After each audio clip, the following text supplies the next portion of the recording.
When it's time to move to another planet, Mars is right next door. But it's a freeze-dried rock, too cold for life. We could warm it up, but not like this. Well, we know how to warm up planets. We're demonstrating that we know how to do that right here on Earth, where it's probably not a good idea. We'll do it the old-fashioned way, with factories and global warming, on purpose. In 100 years, Mars will be warm, wet, and ready for life. It's called terraforming, and it sounds like science fiction. But it may be coming to a planet near you sooner than you think. That's not something for 500 years in the future. That's us. We're going to Mars.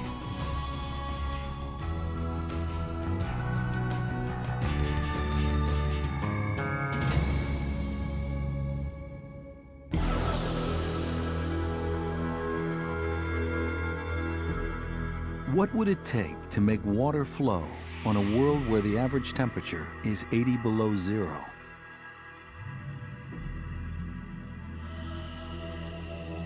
Or turn bare rock and dust into soil where forests could grow? What would it take to terraform Mars? Create a planet more like Earth, where humans could breathe the air. It would cost billions and take hundreds, if not thousands of years to accomplish.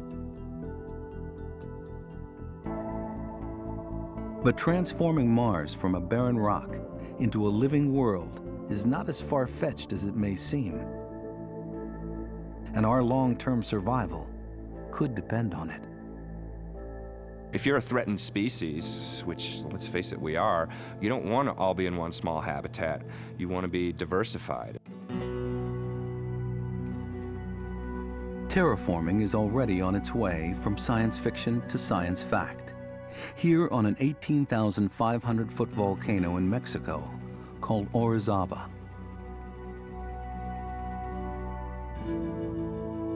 It's a magnet for climbers, adrenaline junkies, and planetary scientists. Chris McKay is one of them, an astrobiologist interested in the possibility of life on other planets. His research takes him to extreme environments all over the world. Places that expose the limits of life on Earth. What draws him to Orizaba are the trees, and in particular, the tree line. At 13,000 feet, it's among the highest in the world, which means these pine trees live right at the edge of what trees can tolerate. We're trying to understand what is it that sets the tree line. We want to know, why do the trees grow down there, but not here? Clearly it's warmer down there and temperature is the key variable, but something in the forest ecosystem is responding to temperature. McKay and colleagues from the National University of Mexico have been experimenting with seedlings above the tree line, following their progress over time. So that's 152 for? Yeah, 152. It's basic environmental research to understand how the ecosystem works. But for McKay, there's another motive, with implications far beyond this mountain and even this planet. He hopes that discovering the minimum requirements for trees on Earth will get him closer to understanding what it would take to grow trees on Mars. At the moment, Mars looks like a bad place to grow anything. 50 million miles farther from the sun than Earth, it's a frozen desert of rock, ice, and dust. And it's been that way for billions of years. It's little more than half the size of Earth, but it has the same land area as all the continents on Earth combined. Intense ultraviolet and cosmic radiation sterilize the surface. Temperatures can range from 200 below zero at the poles to 80 above near the equator. But the carbon dioxide atmosphere is so thin, when ice thaws, it turns straight into vapor, not liquid. leaving the surface bone dry.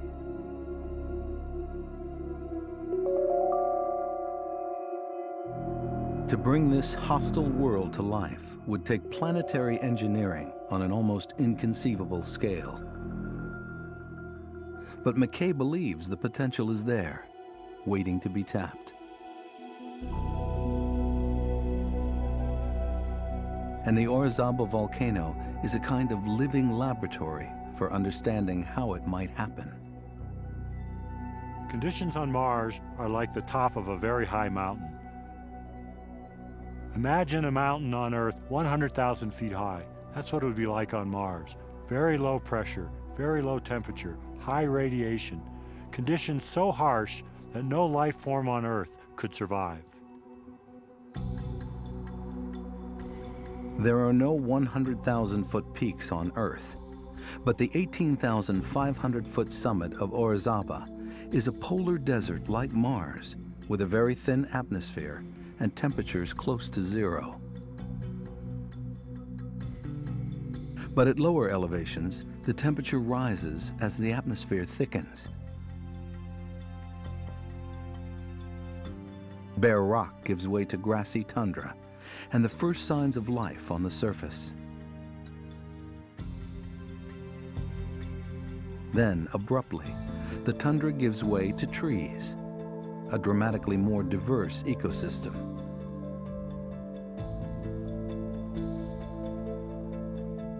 This transition from a barren summit to an alpine forest is the same sequence of change that Mars would go through in the process of terraforming. So the tree line is the key. We want to understand that transition. We want to know how much do you have to push Mars? How warm do you have to make it before the first forest, before the first trees can grow on Mars? Terraforming has been a special passion of McKay's throughout a long career as a researcher and scientist on planetary missions. It began with the realization that Mars was not always as hostile to life as it is today.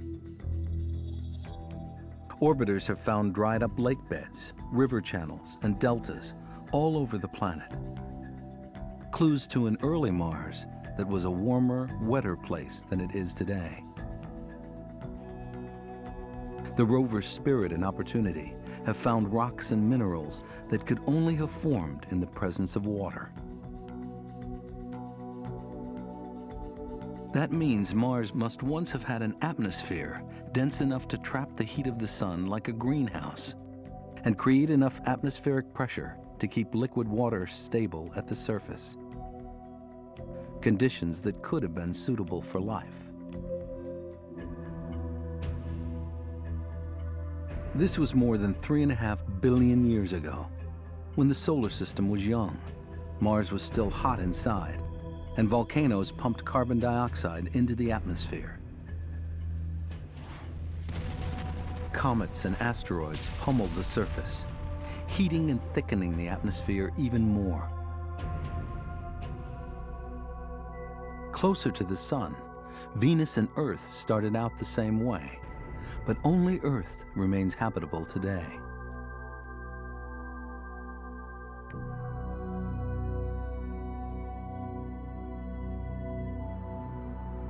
As the Earth cooled, rain washed much of the carbon dioxide out of the atmosphere, dissolving it in the oceans, where it combined with other elements to form carbonate rocks on the sea floor. Today, most of Earth's carbon is locked up in these rocks. Very slowly, they're pulled back into the hot interior as the seafloor slides under continental plates.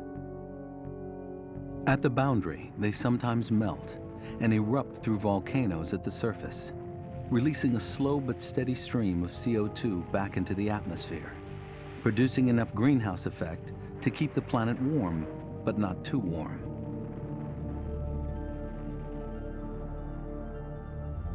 As life evolved, it continued to transform the atmosphere for its own benefit, adding a mix of oxygen and nitrogen suitable for life. This delicate balancing act of biology and geology sustains our biosphere today. Venus wasn't so lucky. Closer to the sun, it turned into a runaway greenhouse. Its early oceans boiled away, leaving a world so hot and dry, visiting spacecraft have lasted only a few minutes on the surface. Venus today is like an Earth that's been baked dry. It's very much like the Earth in many respects, but it's got 100,000 times less water. It's very, very hot. It's 900 degrees and very high pressure, almost pure CO2 atmosphere. So it's like your worst nightmare of the greenhouse effect. Mars went to the other extreme.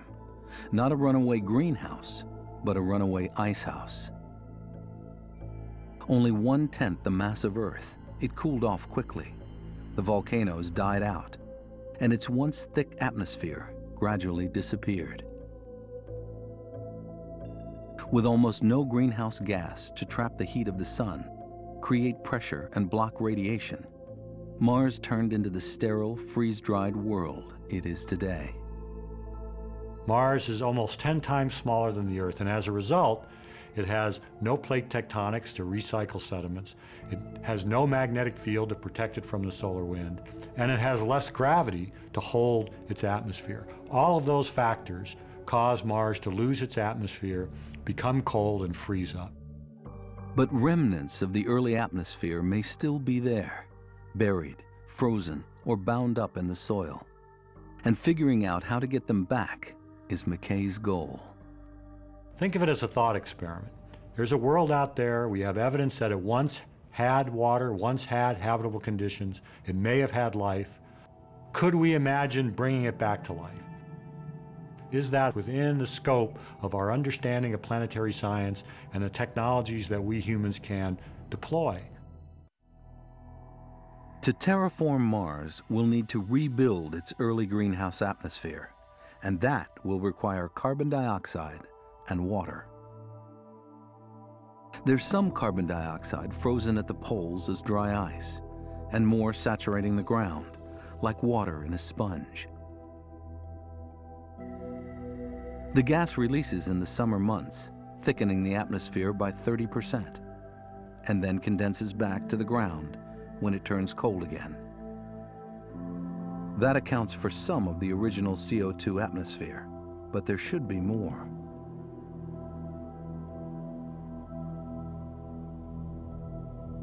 Scientists have long suspected that much of the early CO2 reacted with elements in the ground to form carbonate minerals. The rovers Spirit and Opportunity have instruments specifically designed to see carbonates, but so far, they haven't found them. We don't know what happened to the initial carbon dioxide atmosphere of Mars. It is possible that it's gone forever, and that would be bad news for the notion of making Mars habitable. It's also possible that it's hidden in places that we don't see. After all, we've only dug down below the surface a few inches. It would be premature to think that we know everything that's going on about Mars. But it's a mystery, and it's certainly one of the key questions that needs to be answered in terms of, can Mars be restored to habitability? Is there enough carbon dioxide available to make a thick atmosphere? If the answer is yes, then we've got a plan. If the answer is no, then that's a serious problem, and it pushes off restoring Mars to habitability to some future technology that we don't understand yet. Still, McKay is optimistic about the carbon dioxide, and he's even more confident that there's plenty of water on Mars in the form of ice. In 2002, an orbiter detected vast reservoirs of hydrogen, shown in blue here. It's the H in frozen H2O. In 2008, the Phoenix lander touched it for the first time. Water ice, just inches beneath the surface. And recently, the Mars Reconnaissance Orbiter found even more. A glacier under a layer of dust closer to the equator. It may be one of many on Mars. When we look at Mars today, we see all the elements needed for life, and everything we've learned about Mars suggests that recreating the habitable conditions it once had may be possible. Vital elements of the early atmosphere may still be on the planet, but immobilized by the extreme cold. To terraform Mars, we'll have to bring them back to life again after 3.5 billion years in the deep freeze.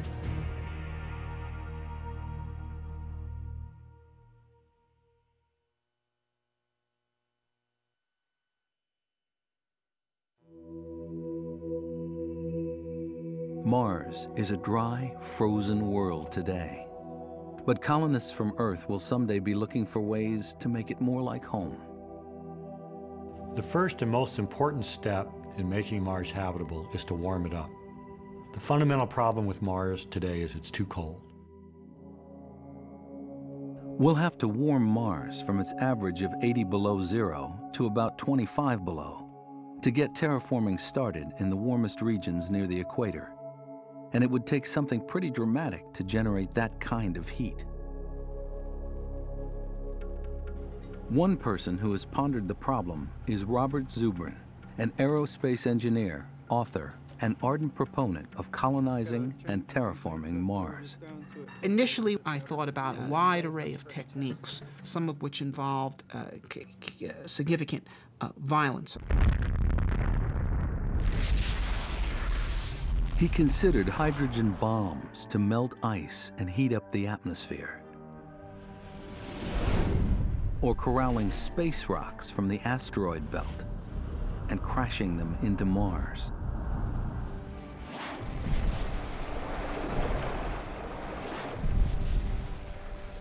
But he's had second thoughts about that. I've come to realize that while some of them might be workable in principle, that none of them are really workable in practice. Zubrin's long-range vision of Mars involves people, permanent colonists calling the planet home. And they'd want to survive the process of warming it up. The people who are actually going to terraform Mars are going to be the people who live on Mars. Okay, they are the only ones who will have a significant enough stake in the outcome of terraforming Mars to want to expend the resources that would be required to change a planet. So they're not going to want to do things like exploding hydrogen bombs on the South Pole. In fact, there is an easier way, and we've been practicing it on Earth for the past 150 years. We know how to warm up planets. We're demonstrating that we know how to do that right here on Earth, where it's probably not a good idea. By burning fossil fuels, the carbon remains of ancient plants, we're pumping out carbon dioxide faster than the Earth can take it back in. In the process, we're increasing the ability of our atmosphere to trap heat from the sun. And we're seeing the kinds of results that terraformers would like to see on Mars. Warming up planets is something we know how to do. We would do exactly on Mars what we're doing on Earth. We're going to have to set up literally little factories on Mars whose intent is to produce greenhouse gases. It would be prohibitively expensive to bring fossil fuel from Earth, and even if it weren't, it would take thousands of years to produce enough CO2 to make a difference. But there are more potent greenhouse gases that could be made from materials already on the planet. At Caltech, Margarita Marinova has been studying them, exposing them to infrared light to see how efficiently they capture heat. Some of them just let that energy pass straight through them, but some of these gases actually absorb the energy. The most potent, containing sulfur and fluorine, have a super greenhouse effect, thousands of times greater than carbon dioxide. So they really put a lot of punch in for a very small amount of the gas. Fluorine and sulfur are both contained in the Mars soil. So you might imagine these factories pulling in Mars air, scooping up Mars dirt, going through a chemical process, producing these super greenhouse gases, and releasing them into the atmosphere. In a sense, the hardest part of this whole story of warming Mars and introducing life is that first step. That first step of producing the super greenhouse gases on a planet with no infrastructure, no facilities, nothing. Everything's got to be built from scratch. McKay estimates that it would take about 100 years to warm Mars to the point where liquid water could exist on the surface. That means pushing average summer temperatures above 32 degrees in some areas, and generating enough gas to create at least 10 times more atmospheric pressure. The factories could never accomplish that on their own. But they won't have to. Just slightly warmer temperatures would cause what's left of Mars' ancient CO2 atmosphere to start gassing out of the ground in the polar ice caps and stay in the atmosphere year-round. Water ice would start to thaw, adding vapor to the atmosphere. And water vapor is another potent greenhouse gas. As the atmosphere gets thicker, it gets warmer. And as it gets warmer, the atmosphere gets thicker, and the process just grows automatically. We'll need to warm Mars roughly 10 times more than we've warmed Earth with carbon dioxide over the past 100 years. But we'll be doing it with the help of super greenhouse gases, which are thousands of times more efficient than CO2. On Earth, we're not trying to warm up the planet. It's happening despite our best efforts to prevent it. Imagine if we actually tried to produce greenhouse gases, we maximize their efficiency for warming a planet and release them on purpose. It's not hard to imagine that we could do 10 times more warming than we're doing now. When the atmosphere thickens to the point where ice can thaw and remain stable as liquid, the pace of warming could accelerate even more. Phoenix found that a few % of the surface soil is a carbonate mineral like chalk.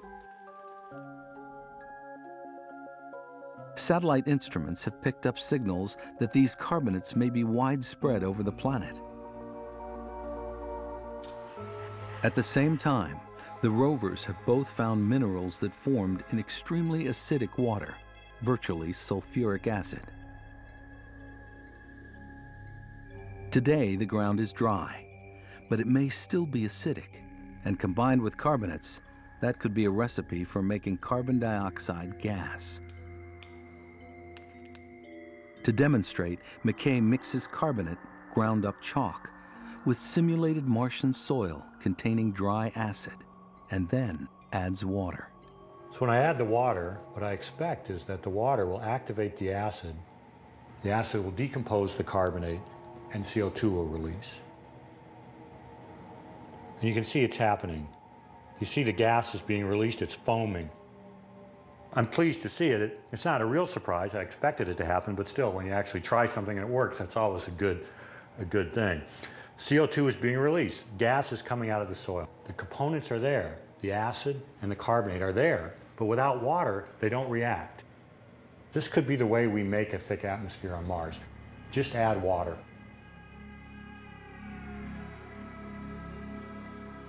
McKay calculates that after 100 years of warming, most of the available carbon dioxide is out of the ground, thickening the atmosphere and turning the Martian sky blue as it scatters the sunlight.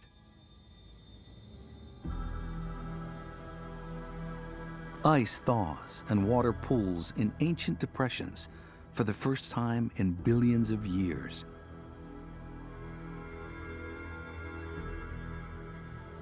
As water evaporates, vapor builds up in the atmosphere, and it begins to rain. In the colder regions and higher elevations, it snows.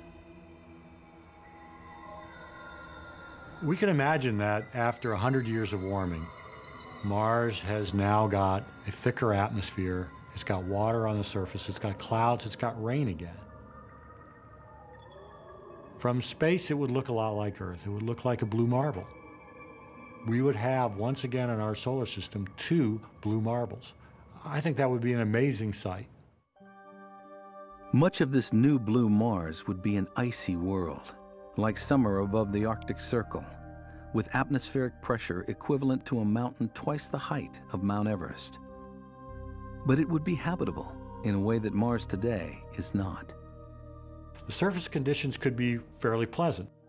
The real problem is that it's not breathable. It's a carbon dioxide atmosphere, and humans can't breathe pure carbon dioxide. There'll be very low levels of oxygen in with the carbon dioxide, but not enough to breathe. So moving around on Mars after it's been warmed, you won't need a bulky spacesuit, but you'll need some sort of breathing system like scuba. The first phase of terraforming is complete. But the next step, turning Mars green and producing a breathable atmosphere, will be a much longer and more difficult process.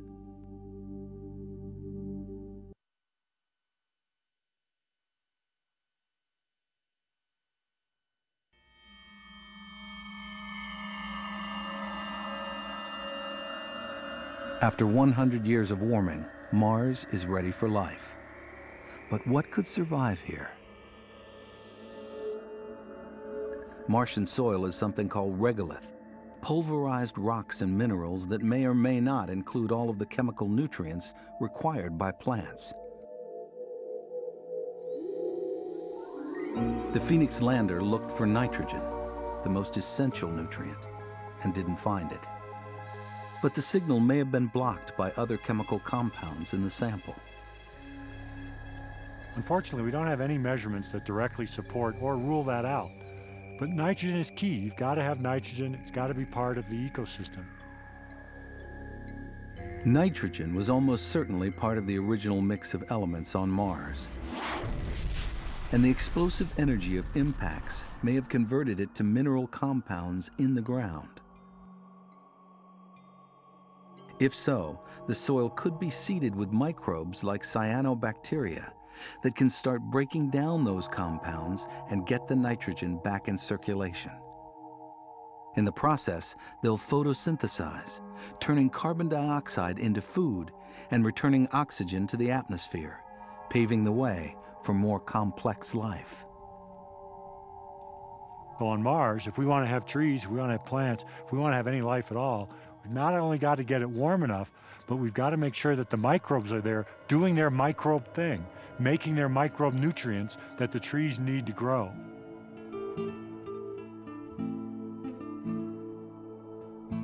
Even after 100 years of warming, some parts of Mars would still be like the summit of Orizaba, a polar desert too cold and dry for any kind of plant life. Higher elevations and latitudes on Mars might never get past this stage. But lower elevations, closer to the equator, would be warmer and wetter, more like the lower slopes of the mountain. And on the way down, we can follow a virtual timeline of the planting schedule on Mars as the planet warms up. The first plants appear at about 17,000 feet. They grow on the surface of this volcanic rock, and they're part of the first step that turns this hard rock into soil. The organisms are sliding their way under the rock, and they're living inside there because it's a slightly warmer, wetter environment. To those organisms, this rock is like a little greenhouse. But by living inside it, they destroy their very house. They release acids, which cause the rock to fall apart and flake off. Bits of rock fall to the ground. You can see them growing down here in the lower part of the rock, where they're also contributing to the flakiness of the rock. You can see the algae that were growing inside the rock. Life is playing a role in creating environments suitable for life. And this weathering is the first step in that transformation. Around the same elevation, there's moss. In a sense, that is what's happening, though. These moss and the lichens, they're attacking this volcanic rock. They're turning this mountain into dirt. It's a really hardy little organism. It can survive the high radiation, the low temperatures, make use of very little water. But most importantly, what it does is it photosynthesizes. It takes sunlight and makes plant material. It makes organic material. That material then goes into the soil and fertilizes the soil. these guys can take a mountainside and turn it into a garden.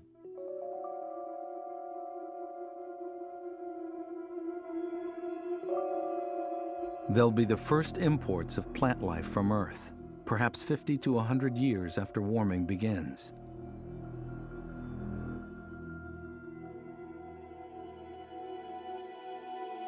Lichens and moss thrive on carbon dioxide and get what nutrients they need from partnerships with microbes and photosynthesis.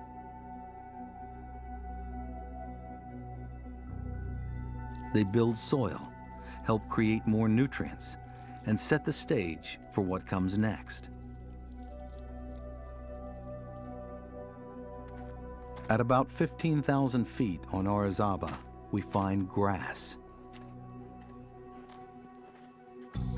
The ecosystem is called tundra on Earth, a mix of grass and woody shrubs along with lichens and moss. As the plants grow and die, they enrich the soil and hold more moisture in the ground.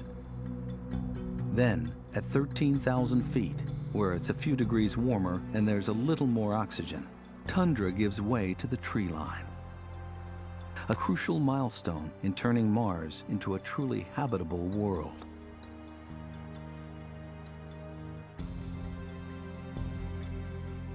So the tree line is the key. That's what we need on Mars. Because trees and forests are really going to move Mars from just a warm, carbon dioxide-rich planet to a planet with oxygen that's breathable by animals. Forests will be the engines that create the oxygen. And that engine of biological productivity is what will drive Mars into a state that will be a rich and diverse biosphere. Research at Orizaba finds that 41 degrees is the minimum average temperature for the world's hardiest pine trees. When parts of Mars reach that threshold, the planet will be ready for trees of its own. It will begin with high-altitude pine trees imported from Earth.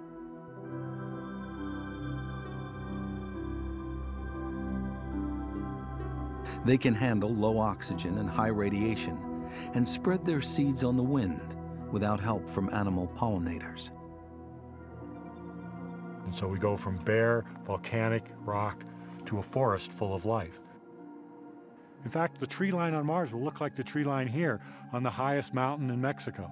These extreme high-altitude trees are the first organisms that might be producing significant oxygen on Mars. It will take generations of work and possibly genetic engineering to get things started.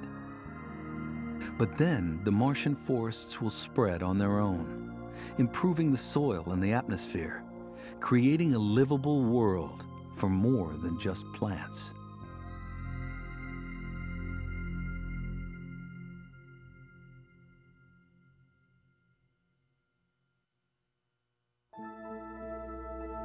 In the not-too-distant future, humans may have the tools to transform Mars from a cold red desert into a habitable world.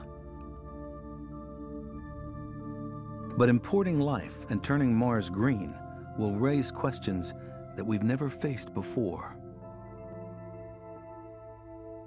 We can restore habitable conditions to Mars. The fact that we can, to me, opens up the question, should we? What we do will, I think, set the pattern that will reflect on us as a species for the rest of time. Mars will be where we set the precedent.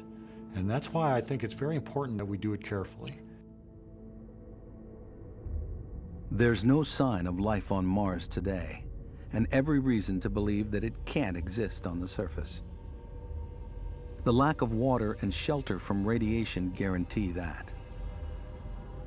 But there could be ancient microbes frozen in the ground, needing only warmer temperatures to wake up. If so, they could answer the biggest question in space science. Has life originated more than once in the universe? Mars and Earth have been swapping rocks for billions of years. What's knocked off one planet by an asteroid strike often lands on the other. And it's not inconceivable that microbes have sometimes gone along for the ride.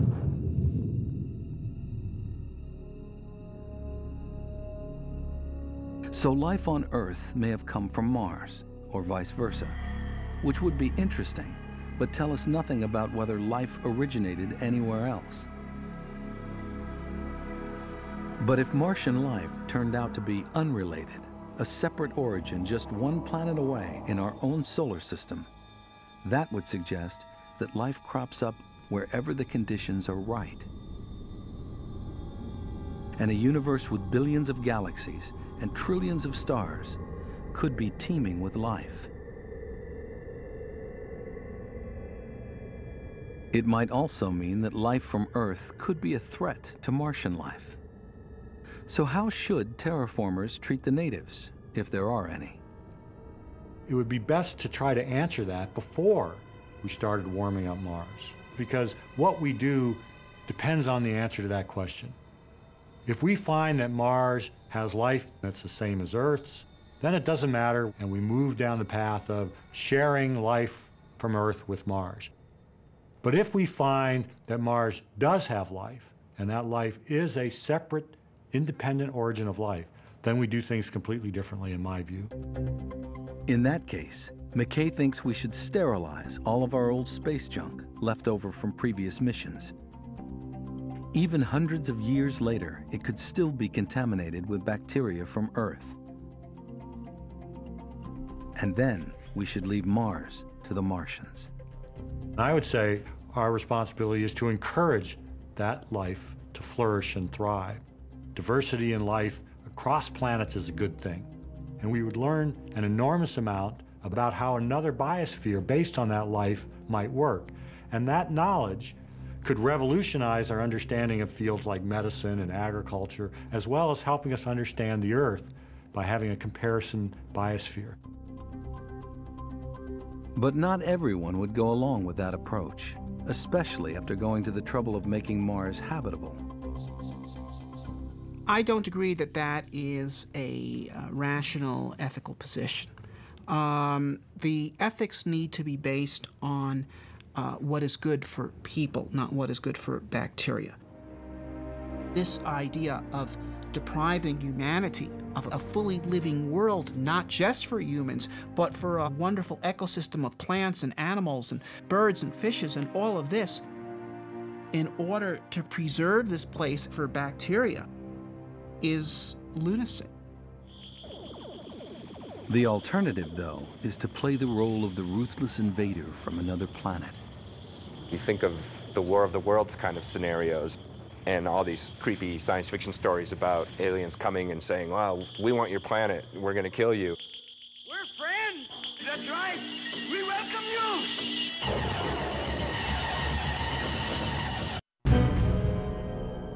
You know, we think of that as evil. I mean, that's just not being a good neighbor. But I'm fairly convinced that we won't have this problem because I don't think there is life on Mars. In my view, Mars is like the vacant lot next door. Why not go there and, you know, if it really is the vacant lot, why not plant a garden? Once planted, the garden will take on a life of its own. And what happens then could shape the future of our species.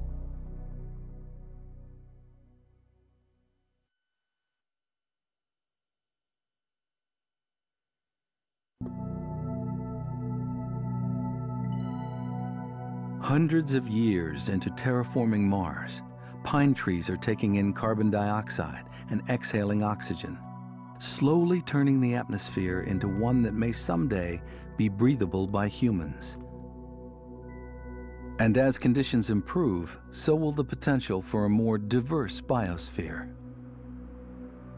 Earth's gift is the diversity and richness of its biology, and we can share that gift with Mars. And so it doesn't have to reinvent all this biology. It doesn't have to reinvent flowering plants. It doesn't have to reinvent mammals. It doesn't have to go through the dinosaur phase and get whopped by an asteroid and wipe them all out. They can do quickly what's taken us a long time to do. The lesson so far from the Orizaba tree line is that nothing exists on its own in a complex ecosystem.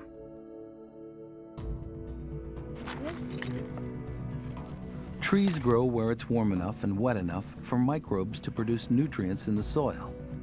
And microbes thrive where trees and other plants cycle organic material back into the ground. One of the lessons we get from studying ecosystems on Earth is that an ecosystem is not just a single plant or a single type of plant. It's a whole community of organisms, microbes, plants, all sorts of life forms growing together in a system. McKay calculates that it could take 100,000 years for trees to transform an icy blue Mars with a carbon dioxide atmosphere into a warm green planet with enough oxygen for humans to breathe. But that's with present-day technology. Future terraformers may find a faster way. We are in the position of a 20th century mind trying to solve a 22nd century problem. 200 years from now, they'll say, wow, these guys, they lived in the second half of the 20th century and they're talking about terraforming Mars. How prescient. But doing it with fluorocarbon gases and green plants, how 20th century can you get? They will accomplish this with 22nd century technology. We can't predict exactly what a fully terraformed Mars would look like, how warm, wet, and diverse it might become. Water will fill low-lying basins, probably frozen at higher latitudes in the winter and open in the summer. High elevation terrain may be cold desert and dry grassland, and the highest, like the summit of the 85,000-foot Olympus Mons volcano, will be a reminder of what Mars was like before terraforming. But what happens to a Martian biosphere over thousands of years can be no more than a guess. Where does Mars go at the end? It's a question I think about a lot. I think it's clear that Mars will go to this. It'll go to forests and trees. But where will those trees then take the planet? We won't have any control over that. Mars will follow its own evolutionary trajectory. If it follows the trajectory that Earth followed, then the oxygen will build up and it'll become a planet suitable for life like us. But maybe Mars isn't going to go quite that way, and it's going to end up moving in a path that we can't predict. It's not a problem if Mars has a mind of its own. It's a good thing. And for us as humans, it's a good thing because we will learn more about planets than by having just another exact copy of the Earth.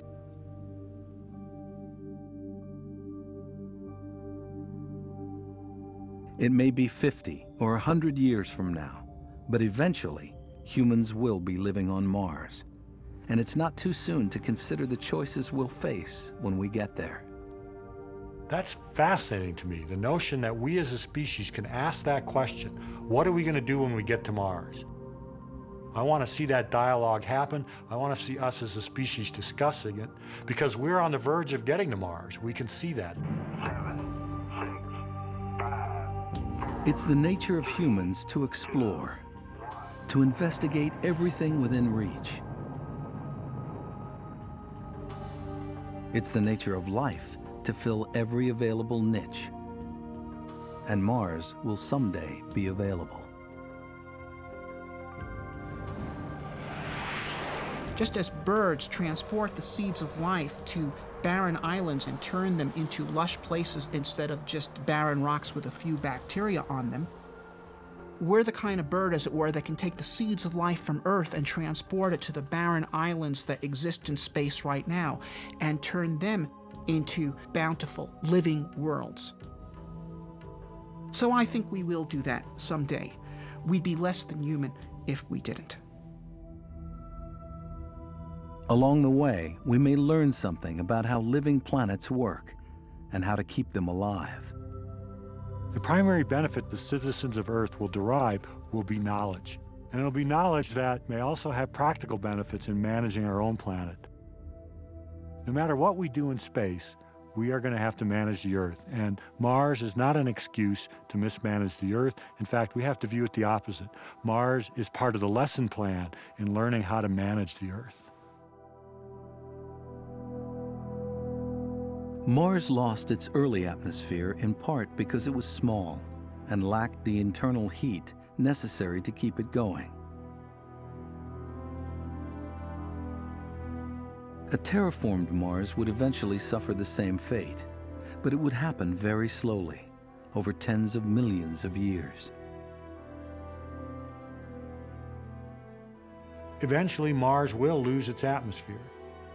It won't be habitable forever, but then nothing is forever. Even the Earth won't be habitable forever. In the far distant future, as our aging sun grows larger and hotter, the inner planets, Mercury, Venus, Earth, and Mars, will be burned to a crisp.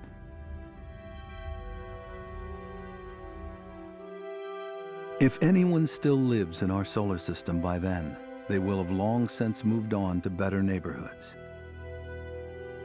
Perhaps one of the moons of Saturn, like Titan, or farther on to another star system.